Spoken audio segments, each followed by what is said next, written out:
Hello everyone, I'm Hugo. And I'm Thelma. And welcome back to Ask Hugo whatever number, I forgot to look it up before. It doesn't matter. I was very busy contemplating your deep questions, so I'm here to answer those aforementioned questions. Let's go ahead and start.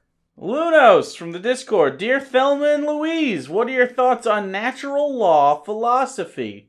This is interesting. I picked this one specifically because this is probably one of the closer things I actually agree with Jordan Peterson on. Okay. Believe it or not, natural law philosophy is the idea. This is obviously going to be a very broad shotgun of a definition, but it's essentially the idea that there are indeed natural laws, and not in the physics sense, but in the we hold these truths to be self-evident. That certain rights are, granted by someone on high, or some system on high, whether they naturally be occurring in nature. Basically, that human rights are separate from humanity, and if humanity were to disappear, there is still something intrinsic in the universe that would make human rights a thing? Does that make sense? Sapient rights or human rights? Whatever. The point is that That's not whatever, that's important. Okay, sapient rights. Sure, whatever. The point is that it's trying to tie your sense of morality, your sense of what should be a right or whatever, to some sort of higher authority you can then defer to when questioned. Jordan Peterson, I know, has been on the record before. In fairness, he's been on the record on saying many things, but one of the things he's on record is saying is he doesn't think that's the case. I don't either. He says that human rights are something we all basically agree upon and as a society, decide. That said, though, I would also argue there are certain things you can look at in human nature and say, okay, this is basically a human right, because no matter what law you put down, people are always going to want freedom, autonomy. From a human perspective. Right. Because if race X from planet Y, they could have a totally different, freedom could be, I don't know, it sounds like a Star Trek character, but freedom could be wholly terrifying. Sure. You know what I mean? Or that guy actually on Star Trek, where he didn't want to leave that planet because it was the only place he didn't basically have anxiety. Oh, yeah. So it could depend. That, technically taking him off that island, that world, was not in his well-being, not in the interest of his well-being. I suppose, you know what I'm saying? So there's, so I think it's hard to say if someone agrees with this. I don't know how you could, especially as an atheist, how a natural law could, I understand how you could think about it in your head and reconcile it, but I don't understand how it passes your burden of, the way you check things off your list as a skeptical person. Sure. Does that make sense? Yeah. So that's how I feel about it, since I'm Thelma. J.M. Reyes in some numbers. Dear Hugo and Jake, I always wonder how you two not only develop sound, logical points, but also deliver them in a manner which it is obvious you put thought into your ideas, and at the same time communicate them effectively to a wide audience. Is it practice or simply getting used to talking to people and getting your ideas across? I'm able to think for a bit and articulate what I'm about to say, but somehow fuck up communicating said ideas, either from anxiety or lacking confidence. Anyways, glad to finally be a patron. Looking forward to what you guys make in the future. Hey, thanks, Mr. Reyes. I think it's mostly just practice. I mean, talking about anxiety, you know how my anxiety is, but I think you just get better with time articulating your arguments. And at a certain point, I think you get used to... There's an intrinsic value to this, by the way. It's not just practice. Sure. Not anybody can do this. I don't know. I feel like there's a certain amount of, free writing where you just start writing stuff without any sort of direction. You just go. I feel like you can do the same thing with speaking. You can get... I agree that everyone has a natural, limit as far as their, minimum and maximum, because we all just have different things genetically and environmentally, whatever. But I think we can all get better at almost... There's that office joke. An improv conversation. Improvisation. You get used to being able to... I don't know where sentences are going when I start them most of the time. I'm not doing a very good job being articulate right now, ironically enough. You understand what I'm saying. I guess we don't practice, that's for sure. No. But I think notes. doing this all the time, I don't take notes from. Well, we do for the films. When do we take notes? I have notes like in the margins of all the Jordan Peterson stuff. Oh, I guess. And in the I Bibles. highlight it. I don't really note take. Anyway, we each do something different. Sure. We have different modalities for that kind of thing. But as far as like, how do you, like, say someone says it could be a Jordan Peterson, could be something else, and you're asking how we come up with logical counter arguments to that. Sure. There's two reasons why people like us or others that are far better. Matt Dillahunty's a great example. Is because they've heard the arguments before. And a big reason why both of us are not fans of Jordan Peterson is because literally he's just packaging old shit we've heard a million times in new rapping, and then sometimes he has, I don't know, a more interesting take than your average apologist. He frames things in a different way, but it's essentially the same old arguments, but I think it's dangerous in the new way he's packaging it. I agree, that's why I like it. That's why I like doing it. There's a question about this later, which I'll get into more in depth, but... Sorry, I'm already mad about Jordan Peterson again, and this isn't even about him. I don't know how you... Just even keel, man. PB Jams, which sounds like a sandwich hut. Yeah. Dear Hugo and Jake, do you guys plan to stream during E3 this year? Whoops. I enjoyed watching your stream last year and also like listening to your opinions on games. We didn't stream this year during E3, but this week on Unpop, I believe, probably tomorrow, we're going to do a stream that's probably going to cover all the stuff, and then we might chop it up and stuff. Well, I was thinking we could just do multiple streams. Okay, we'll do multiple live streams, one for like each of the big things, probably one for Bethesda, one for Sony. I don't want to spend 2 hours talking about Bethesda just to not talk about Nintendo for 5 minutes. You know what I'm saying? Right. So throughout this week, check out for live streams over on Unpop. Not a furry at all. Dear Hugo and Hugo with facial hair, we both have that, but maybe there's just the two versions of you. Yours is nicer. That's true, but like, I think literally this is just past Hugo and now Hugo. Oh, good. Do you guys think that you will live to see the end of Sharia law on the Arabian Peninsula? Do you guys think that it will end on the Arabian Peninsula anytime soon? I think that's an interesting question, specifically because Saudi Arabia, lately, I guess I don't know that much about Saudi Arabian politics, sorry. I've only seen, several articles as this stuff has come out, but basically, the newer leader of the country has been slowly trying to... Sharia? I don't know if totally, but at the very least they're moving forward in such a way that women can now get driver's licenses, as far as I understand. I believe that's with a male chaperone, however. Is it? Okay. Baby steps, but I still think that there's progress. Within our lifetime, will it be totally gone? No, probably not. Sharia? On the entire Arabian Peninsula? Yeah. No.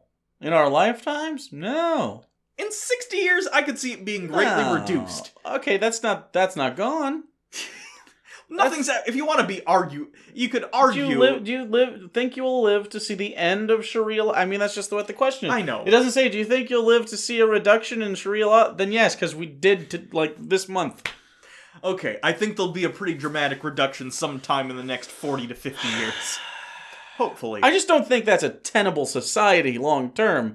But they've proven me wrong for a while now. So, I just socially and culturally, I have different values than that, and I think all of us do. But there's all it takes is another push towards the right for them to. We'll see. Buck a beer guy in Canada won. I'm still hoping the world will make progress over the next 50 years. Okay, well, after the boomers die, and their memes with them, we'll have a little bit better society. I'm sure of that. I just don't know. The population in Saudi Arabia and the surrounding countries did not flux as much as it did in the Western world post the World Wars and Vietnam and stuff. So I don't know if we have. Also, I don't. It really depends, honestly. If we move away from oil, I was just gonna say, as we move away from oil, they will have less power, And I think they will become more unstable, and it depends on who wrests power in that time. This is part of the thing about the Saudi Arabia thing. Some people are saying that part of the reason he's doing that is he's also putting less emphasis on oil exports and trying to put a lot of money into other industries. Well, the United Arab Emirates could make, and they do right now, but they could make even more money through tourism and stuff. Sure. Because it's a beautiful place. Hot as fuck, I'd imagine. Well, yeah, but I mean, they also have, like, coastal... Not all of it's that. I've heard... The interior of the country's real bad. I've heard, like, Dubai and stuff, like, it's basically like a day of tacky shopping, and that's all you get. Yeah, well, Kuwait is similar in that way, but, yeah, so... That's got a lot going... Now, the interior countries, like Iran, Iraq, Afghanistan, that's just mountainous shit. Like, they have nothing but oil.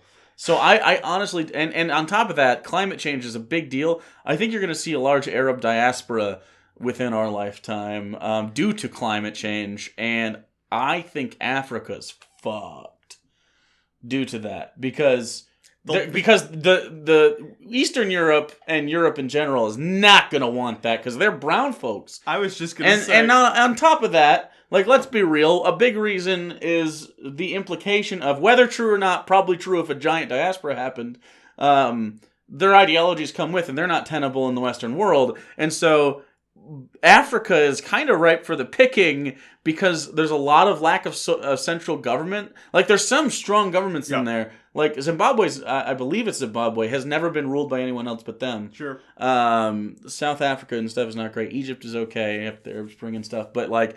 I feel like you're going to have a really big problem when those deserts start to really get even more dry. Well, you can't have Sharia law in a place where no one can live without dying, so... Yeah, so it's... I think there's a much more at play here than the societies that are putting Sharia law into practice. So... I just think there's... I think Sharia law has a shot to spread because of that. But on the Arab Peninsula... I don't know. So it just depends. I think education really fucking helps, by the way. I understand that, but I just think, especially as the rest of the world continues to progress, I think the United States is in a place of regression right now, but I'm hoping that it is only a temporary place. As the world continues to progress, as the people in power in places in the Middle East lose power because of the lack of demand for oil, there's still going to be a demand for oil, but it'll lessen as time goes on and we move over to more renewables. I feel like it becomes more difficult to keep power in that sort of oppressive way when the rest of the world continues to move beyond it. Don't get me wrong, there are pockets of things where there is strong authoritarianism, but I just don't think as we move forward, I think it becomes less and less tenable. It's okay. Donald Trump just saved the world. So. Oh, God. Andre with an I at the end. Dear Hugo and Jake, what do you think are the chances that Trump, I didn't know this was happening, will end up being remembered as a great president in a couple generations due to his, unfortunately, remarkable ability to spin public Oh, no. Yeah, I don't think he has the ability to spin anything. He doesn't have the ability to spin what happens. No. I was gonna say an outright no, but then again, Ronald Reagan committed treason with the Iran-Contra thing, and Republicans seem to just love that fucking guy, so I have no idea. I think republicanism in general, and I don't mean conservatism when I say this, I think republicanism dies with the boomers in the way that we see it now. What you're seeing... I fucking hope so, it's very destructive. What you're seeing come up, like, I hate Ben Shapiro. I hate him. Okay. I can't stand his weaselly little face. I think it disgruntles me how small of a person he is. But okay.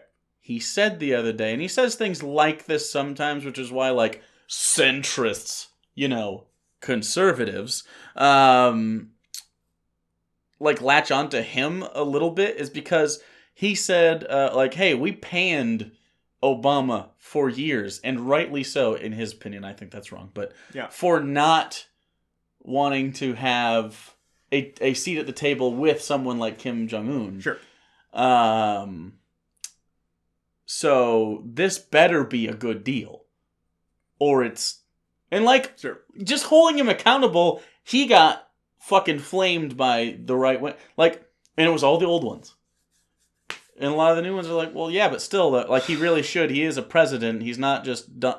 just because our guy won doesn't mean our guy doesn't have to do anything once he gets there. Like, I'm hoping at least, if you're going to be the antithesis of what I feel like human progress looks like, you should at least be accountable. Yeah, and that's fine. Like, if you want that is within your... I could be wrong. I don't think I'm wrong, but I could be wrong about what's best for humanity. Sure. Right? That's fine. I'm fine with that. We vote for that. That's why it exists. That's why our system is like that.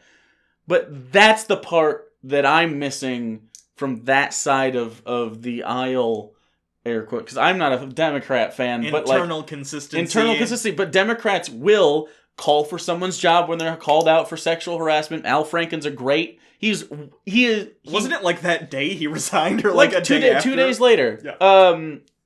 He was like literally one of the statesmen we have. Right. One of like a handful of actual statesmen. He's like, no, I understand. Like, I'm going to step down because my actions back in the day, whether I believe it or not, my party and constituents feel as if I'm not fit, so I'm going to step down. Like, that's fucking dignity! See, that's my concern, though, is that people on the left have some sort of standard by which they will tell people... No, that's why we lose elections. They'll tell them to fuck... That's my concern, though. That's my point. No, absolutely. Republicans, and again, I'm saying Republicans, don't have fucking standards as long as they have an R next to their name and they're wearing a red goddamn tie. Right. Yeah, they almost fucking voted in a literal pedophile because he was a Republican.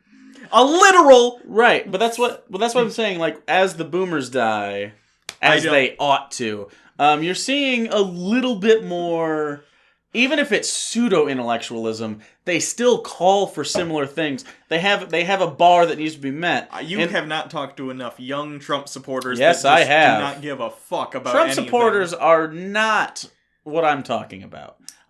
I'm talking about Republicans, not Trumpers. That's very different. He has a between 32 and 38% approval rating, depending on what, time of the year it is, what's going on. Yeah. That's a decent portion of this country. That's almost half of this country. That's a third to a half. That's a third to a little over a third. I know, I'm being hyperbolic. Of this country that is okay with that shit. 32 to 38% of nothing wins elections. So apparently it does. No, it doesn't. He got much more support than that until he got in office. I don't know why you're rolling your eyes. I like, that's just facts. That's a fact. He had more people on his side until he got into office because he's not Hillary. And then as soon as he got in there, they're like, wow, that was a mistake. Do you know how many people I talk to that constantly think they made a mistake? Not enough. More. Well, you don't talk to people. You're on Facebook. That's not where people are. That's where the boomers are. Those aren't people at all. Slow around. Dear Hugo and less funny Hugo. This is also that scenario. Does gay cake taste better than straight cake? But really, do you think a baker's creation of a cake should legally be seen as an expression of speech like art, or a product to be made and sold? Hence, should the government be able to enforce anti-discrimination actions or not? We talked about this briefly on the live stream. We talked about this in the live stream. I just wanted to put this in here so I can have my opinion officially. Did you actually read it this time? The case? No, not the whole thing. Okay. But I just wanted to restate my basic opinion on it, and that is, you cannot discriminate based on who is asking you to do something. You can discriminate all you want as far as what they are asking you to do. Does that make sense? Based upon... Yeah. And I do find cake making an expression of art. Sure. And speech, therefore. So, for instance, a couple comes in and says, we want you to make a wedding cake. You cannot say no because they are two men. However, you should be able to say no if they want, I don't know. They want, like, two grooms on it. Even that, specifically. Like, literally, even that. You know what I mean? Honestly, I know it feels like a fine line, and it seems like, what's the difference there? But there's a difference. There's a huge difference there. And I think it has to do with the First Amendment. Sure. And I don't think you will find... two more, like, genuine supporters of LGBT plus rights. Like, I mean, we're as on board with that as you can be. You know what I mean? So, they overreached as far as the plaintiffs were concerned. I guess they were looking for a little bit more, which would have sharpened kind of the definition of free speech, which enough people on the Supreme Court decided, and this was a bipartisan Supreme Court that decided they don't want to narrow that necessarily important valley, because I think if you do say no, he has to do this, it opens up a lot of issues on the reverse side of that coin, and I agree. Just leave it at a certain level where what it is now is, like you were saying, it is those two men could come into the bakery and they're not kicked out because they're two men that love each other. They can even buy cakes, but once it becomes a custom cake, and that was what his defense was. And I don't know how he actually feels, but the defense is what's important, not how he actually feels. That guy could be a huge homophobe. I imagine he is as well. But I mean, he could, like, honestly. I think religion is obviously not a super real thing, nor do I find it to be a valuable thing. But he does, and we protect that belief in the country, and so we also protect the lack of belief. So they couldn't force us to say the Pledge of Allegiance or to pray before a meal in their restaurant. It's like, I know it sounds like a slippery slope argument, but that's what you're dealing with when you're dealing with constitutional law. It is about the slippery slope and worrying about how future interpretations of that law will be taken into effect. So, as it's written right now, as their arguments were put out, I agree with the Supreme Court thing. I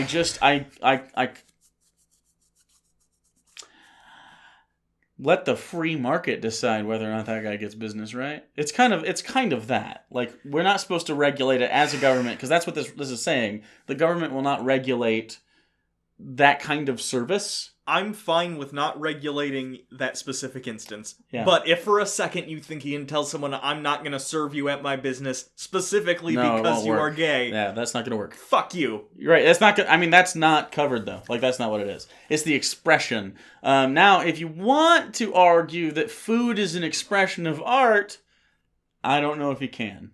I know that some food is artistic in nature, but it's not like two dicks bouncing into each other. You know what I mean? Sure.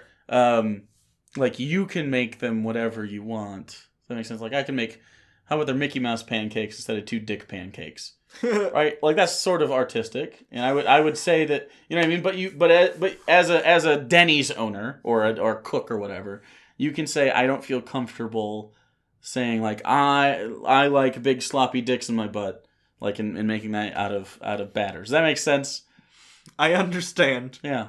Or making a saying I love you, Tim. That being said, though, even if you are in the legal right, if you just don't want to make a gay wedding, oh yeah, you're still a dick. You're still an asshole, which is fine. It's okay. The thing is that most people are okay with the we're down with the gays. We're hip with the jive. You might find less straight people also want wedding cakes from the homophobic bakery. Yeah, right. So it's not a great business move. No. But that's okay. You're allowed to make bad business moves. Yeah. And I think that's important, too. This is America. You're allowed to be a cunt. Oh, God. Is one of us going to get shot by Donald? Nope. Not Trump. Glover. You said this is America. Emperor Jex! Oi, Hugo and Jake! Do y'all know of any good superhero RPGs? Or be willing to play any superhero RPGs? I have been considering running some myself, but I have no idea where to start since I only know how to DM D&D. This is actually a good question.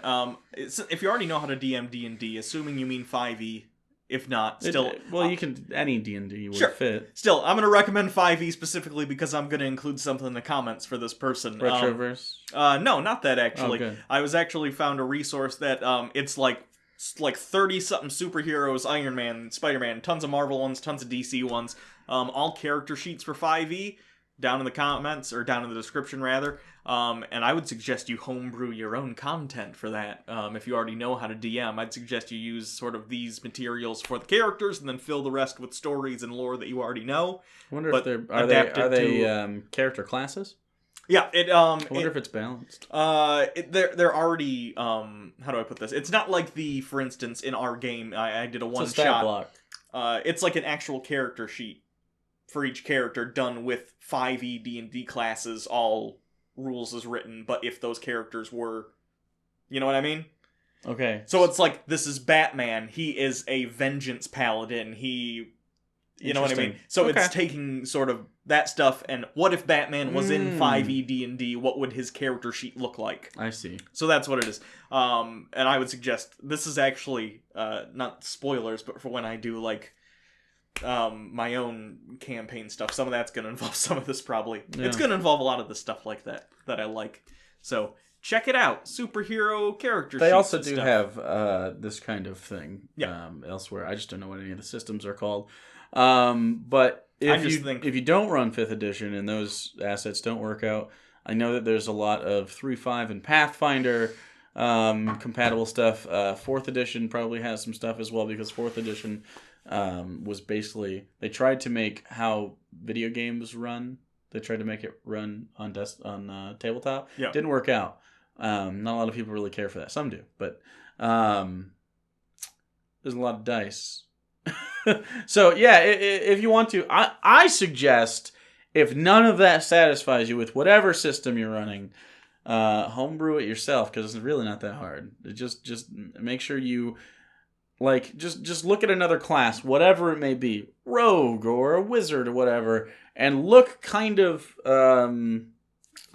If it's a martial class, like a fighting class, I would balance it with another one. But see if they're roughly equal-ish in power level. Like, would it be bad if someone had this at 3rd level, or should we wait till 6th or 7th or 8th or whatever? Sure. So, yeah, it's not that hard to do it. It just takes a little bit more work. Yeah. LaCroix Boy! Is that his 2nd or 3rd straight appearance? I don't know.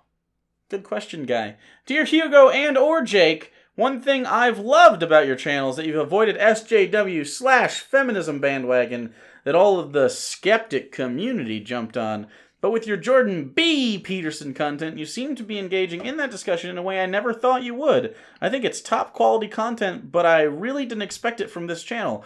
My questions are, why are you even doing this? What motivated you to go through his book? That's a good question, because I don't think we're going to deal with it much in general anyway, but... Yeah, specifically what gets me about Jordan Peterson and his book and his ideology and the thoughts he is espousing to people and his idea of reality, I honestly am concerned that his ideas are the future of Christian apologetics. And let me explain what I mean by that. And right wing.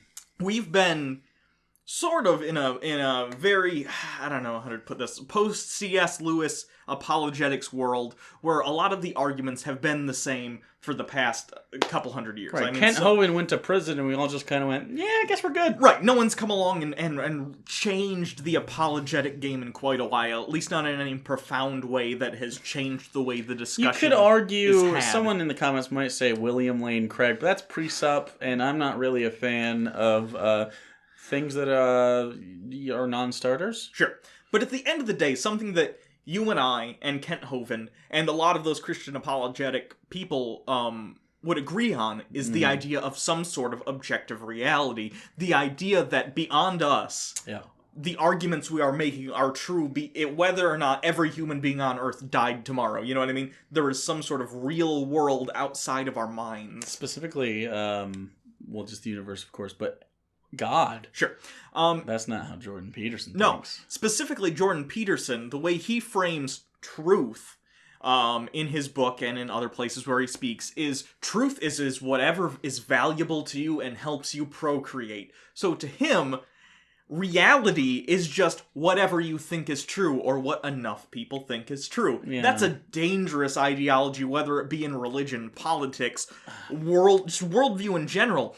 Every interaction you have being based upon the idea that reality is flexible based upon your own whims or the whims of others is a dangerous precedent to set, and I really, really want to help curb this, even in a small way as I can, because this is a scary way to look at the world. You had some people buck against what you were saying in the comments of that the last video, because Jordan Peterson doesn't understand reality. Yeah, that's the thesis of that video for a reason. It's because he doesn't understand it the way you and I do.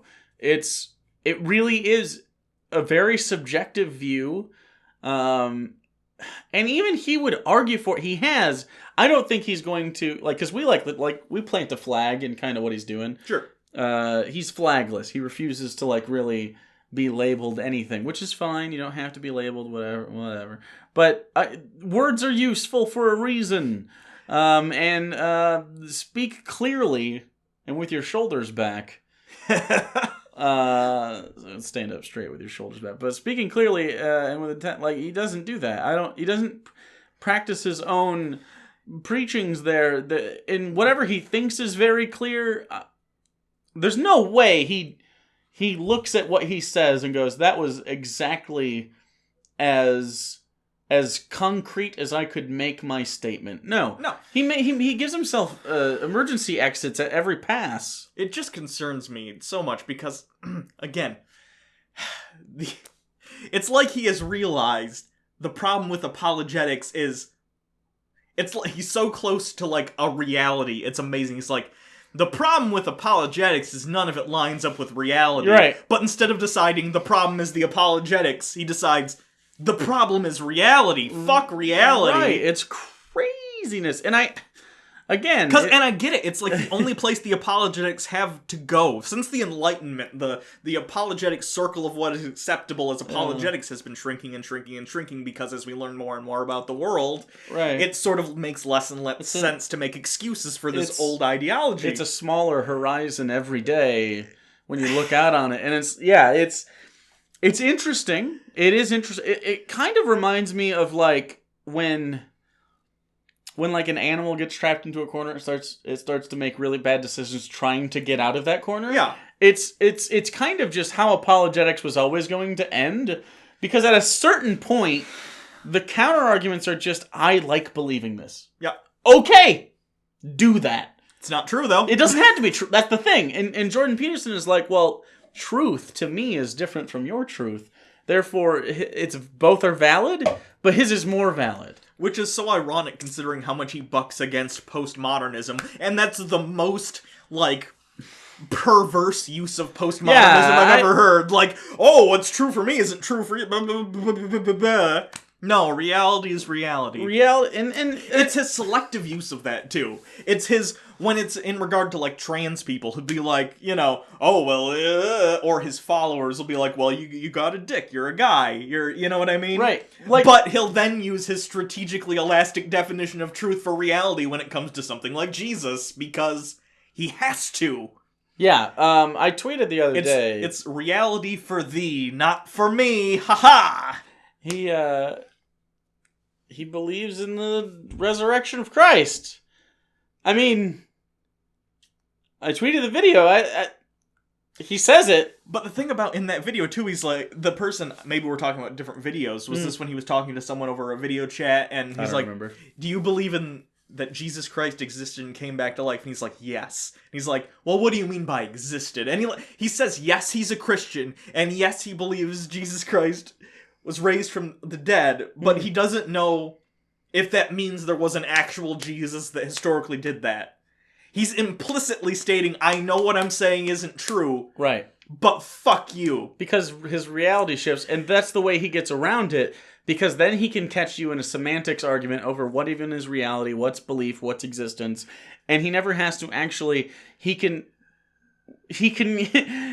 tell you, let's say you in this scenario is a fan of Jordan Peterson who buys all the books, listens to the thing, and latches on to the ideology. He can tell you something that sounds like whatever answer you want it to be. Sure. And that's important, because then he gets your money, and he makes a lot of it, and, like, good for him, but, like, it's dangerous for people to walk around the earth thinking that their reality is the prime reality, even if they believe untrue things. And that untrue thing could be as vast as the God and the universe and Jesus and all that shit, or as simple as trans rights aren't things that need to be things. Sure.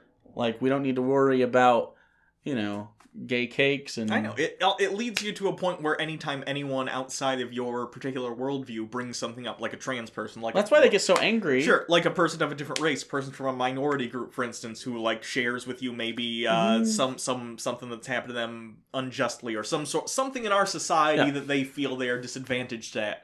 If you believe reality is just whatever you think it is, you can completely disregard that person and not even be concerned about if their personal experience is different than your own. And you may not even realize that you're actually mimicking that behavior because most people believe reality is apart from them. Sure. Which is an important distinction because it's very solipsistic to think that reality is how I see it, not how it is, and then I interpret reality. Yeah. So it's kind of weird, but also like it's very plain to see from our perspective when you see something like, oh, okay, here's us qualifying the phrase when we use toxic masculinity. Sure. Here's us qualifying our useful definition of that. And then here's a series of people screeching about their own definition that isn't what we're talking about. Yeah. Because that's their reality. It doesn't matter what you just said. Their reality is, their perception is, it's something else. Sure. Totally. And so they latch onto this in different ways. Like, free speech is in danger. Free speech just got upheld in the American Supreme Court, and there's been 0 C-16 arrests since that came to be. It's been like 3 years. So maybe it's 2. But you know what I'm saying? So there's a lot of reasons that we did this. But number one is he's an apologist. He's a Christian apologist who's also pushing political ideologies that I think are harmful. Yep. And he steers into the lobster thing a little bit. So that's fine too. He has lobster ties and shit, which I appreciate. By the way, I don't always disagree with Jordan Peterson. The other day, he said something... what wasn't the other day? I was watching some video, and I saw a clip of him saying that, like... he said something kind about atheists, and I was like, hey... Well, that's the thing he does. He says... he'll say... fairly try to get street cred. He says fairly neutral statements that most people can agree with, and then he'll like say some outrageous thing, but then people will be like, but he says some reasonable things, and it's like, it's so fucking what? So do most people. Yeah, like most people he's are not like famous for like being the reasonable guy. That... It's not like Jordan Peterson walks outside and says it's raining, and the rest of us in a downpour go, no, it's nice out. It's the opposite of that. He says it's raining, but he's got a hose and he's squirting it above his own head. You know what I mean? Sure. Like... I can see where he's coming from, Jordan. He's manufacturing his own outright. It's nuts. Anyways, that's it. That's all the questions. If you have more questions, hit us up on Discord. We have an Ask Hugo and Jake channel where we always mine from. That's where I got all these questions from. You can try to do it in the videos. We also do that, but they're hard to curate at a certain point. And Twitter is wishy-washy at best. But sometimes we might just answer it there. Yeah. So, if you want to do that, follow Hugo at Hugo Reloaded. If you want to follow Jake, do that at Papa Bird Jake. Also, subscribe to the channel and make sure you get more of this. Yeah. We have a P.O. Box. Send us anything you want us to. If you want us to have a book that maybe we read, I assume after we're done with Jordan Peterson, we'll be moving on to some other apologetics. Or if you want to send us your dual VHS biblical parenting set, we don't need it because we have one. Wait, do they need to send us a copy of Behold the Bridegroom? This is so good. All right. Behold the bridegroom cometh will cause you to come away, my beloved, to a hidden place of intimacy with your bridegroom Jesus. Wait. The lover of your soul, the bride of Christ, the church is hurried, being prepared to meet her bridegroom Jesus. Behold, I come quickly. That's not... Didn't make any of that up. No. All right. Until next time, Hugo. Jake. Hugo and Jake.